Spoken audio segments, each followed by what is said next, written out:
Alright, in this problem I'm going to walk you through the process of using a normal distribution to determine the probability in a given scenario. Now, in this example that I'm going to work through, we already know the mean is 7.45, the standard deviation is 3.6, and what we've been asked to find is what would be the probability that x would be less than 7 and greater than 11. I actually put two normal distribution curves here to work with, since we have both the less than 7 part and the greater than 11, and it'll just be easier to show what's going on if I put that on two separate graphs. So first of all, right in the middle is going to be our mean. So our mean is 7.45. So I'm going to put that on the first graph. For the first graph, I'm actually going to focus on the greater than 11. Now these lines I have on the graph already drawn in, those are intended to be based on your standard deviation. So my first standard deviation going to the right would be this line here. And then my second one would be here, and my third one would be here. We cannot use the empirical rule for this because the numbers that we were given to consider are not exactly on the standard deviation border points. Perhaps I should say thresholds. So anyways, the first standard deviation out here, so if we take 7.45 and add a standard deviation of 3.6, that's going to be 11.05. And we're asked to find the probability when it's greater than 11. So that's going to be more like, this isn't to scale, but basically we're asked to find the probability in this range here. Okay, now I'm going to go ahead and switch to the one below. Got 7.5 in the middle, 7.45. And then if I go down a standard deviation, that's going to be 3.85. I'm not actually going to use that number. It's just helping me get a sense of my scale on the graph. So basically what we're asked to do is to determine when the probability that something is less than 7. So we're asked to determine the probability of that red area there. And I'm just going to go ahead and mark that in red as 7. I need to go back up here and mark this one in red at 11. Now, since those aren't exactly on the standard deviations and we can't rely on the empirical rule, what we need to do is use z-values. And basically what z-values are a way of normalizing standard deviation so that we can use the chart to look up what's going on, because calculating it raw is rather complicated. So basically we convert our numbers that we've been asked about, here the 11 and 7, we convert those into z-values using a formula, and then the z-value we're able to look up on the chart, and that z-value we look up is the area. Well, it's not that area. It's going to be the area, in this case, it's always the area from the mean to the value of consideration. So it'll end up being that yellow area. But then what we do is we know that the whole area here, from the mean all the way continuing on, that's 0.5. And we want to know the red. When we look it up in the chart, we'll find the yellow. So if we subtract whatever we find for that yellow region, that's going to give us the red that we're looking for. I'm just telling you the process now. Now I'll walk you through it so you can see how it plays out with all the numbers. But I just wanted to give you an idea of the big picture for now. So we're going to do the exact same process for this area down below, and then to get the total probability of them together, we're just going to end up adding both of the numbers that we come up with. Okay, so again, let's start with the 11, and we'll figure out the probability of a value being in that red region. Now the probability of it being in the red region is also the area, literally speaking, of the red region, and that's what the z table of values tells us.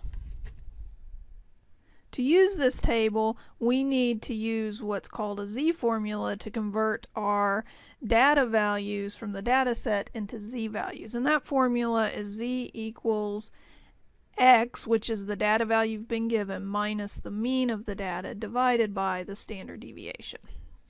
Now, if you think about the formula, all it's asking us to do is determine how many standard deviations your data value is from the mean. So the z-value for the mean is always going to be 0. The z-value for one standard deviation is going to be 1.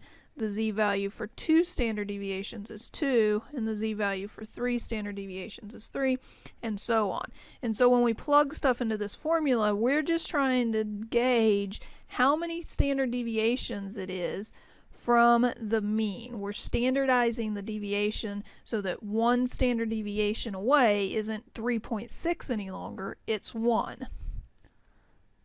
So when I plug our values that we're dealing with into the formula, that's going to be 11 minus our mean, which is 7.45, divided by the 3.6. So that's finding the distance between the mean and the value we care about, and then it's dividing it by 3.6 to see how much of the standard deviation that distance makes up.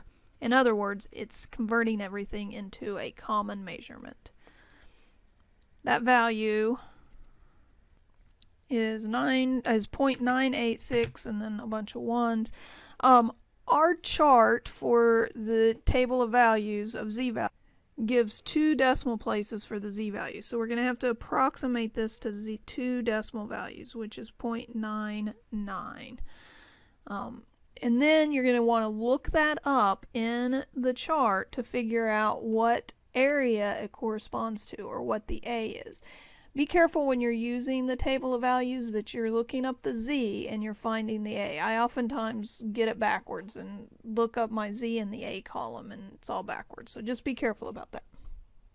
So if I look that up, the 0.99 in the table of values, I get an area equal to 0.339. Take a second to verify that you're seeing how I came up with that value. Now that we have that value, let's go back to what it actually means. That's the area from the mean to the data value we were asked to determine something about. Okay? It's always from the mean to that value in the positive direction. The thing is we actually want the red and not the yellow. We currently have the yellow. And so the way we're going to find the red is using the fact that we know the entire region above the standard, above the mean, is 0.5. So if I take 0.5 and subtract off what I know now, which is the yellow area, then that's going to give me the red area. And that's 0.161. Alright, so that gives me the red area at this point. Now we kind of need to go through a similar process for our other data value, and so I don't mess up this graph that we've already worked on, I've provided another one. So I'm going to go ahead and section off this information here.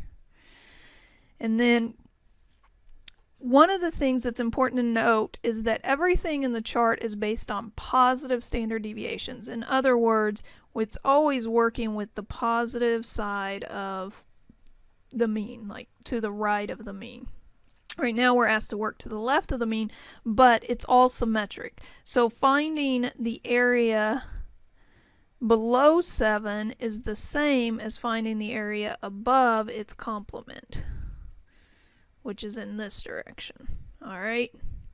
So that's what we're actually going to work on, is finding this area above the mean, but it's going to equal the same value as the one below.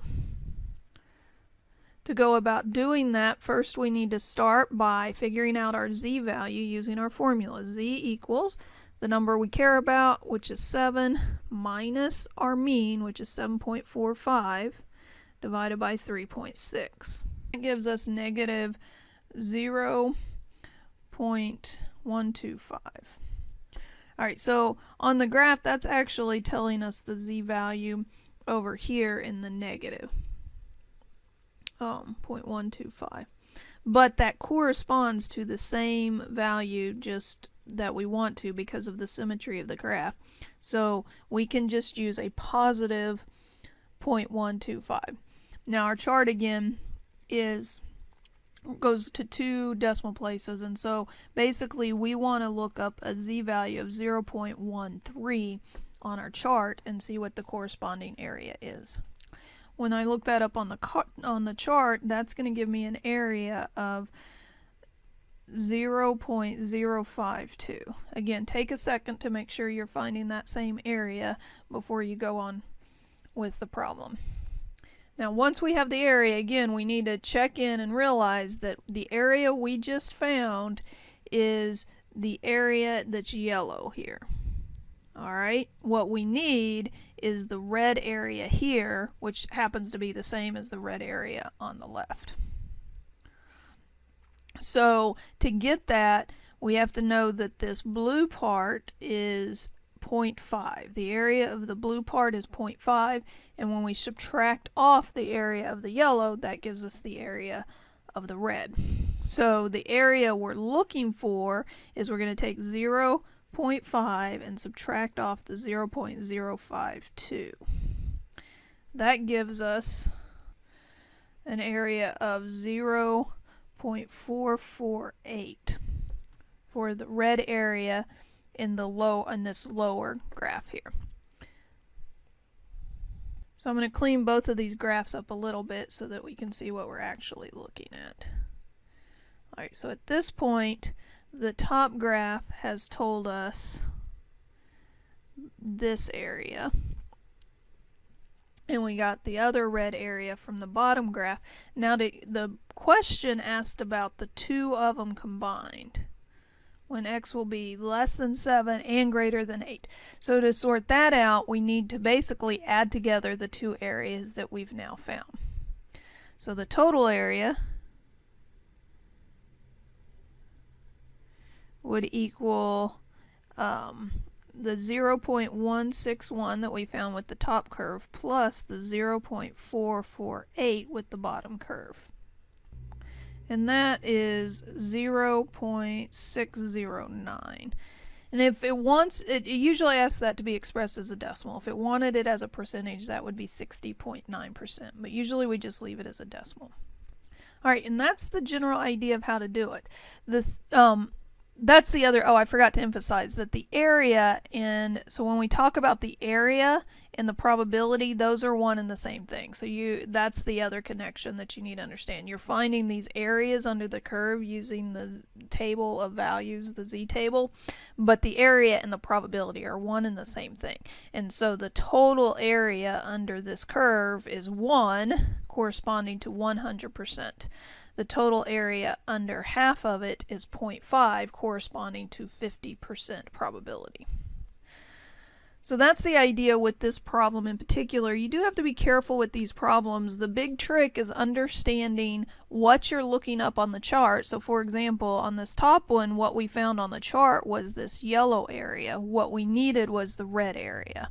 And so you got to think about that and decide, what have I found and what am I actually looking for, and adjust accordingly. Usually that adjustment involves understanding that the area under half the curve is 0.5. An example of what that might look like in some cases is like, let's say they ask you to find, instead of what we did here, they asked you to find the probability that it would be a less than 11. So that would be everything less than 11. Well, you could look up this area in the chart, but you don't need to do this other half in the chart. That's always going to be 0.5. So you would find whatever this area is above the mean, and then just add 0.5, and then that would give you the total area. So you're always going to have to pause once they ask you what area or what probability to find, and ask yourself, okay, what are they asking for, and what does that mean I need to look up in the chart, and then how do I adjust that?